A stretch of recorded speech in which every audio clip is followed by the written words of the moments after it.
சபரிமலை ஸ்தல வரலாறு தெரியுமா? மகிஷாசுரனின் சகோதரி சக்தி வாய்ந்த அசுர மகளாக இருந்தாள். எந்த மனிதனும் அல்லது தேவர்களும் அவளை கொல்ல முடியாது என்று வரம் பெற்றிருந்தாள். அதனால் மகிஷி மக்களை துன்புறுத்தத் தொடங்கினாள்.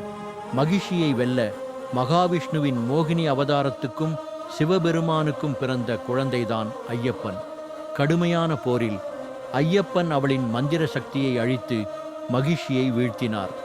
ஆனால் இறக்கும் முன் மகிஷி, ஐயப்பா, நீதான் என் கணவன் ஆக வேண்டும் என்று கேட்டாள். ஐயப்பனோ தன்னுடைய அவதார நோக்கத்தை எடுத்துரைத்து, நான் வீற்றிருக்கும் மலையிலேயே நீயும் அமர்ந்திரு.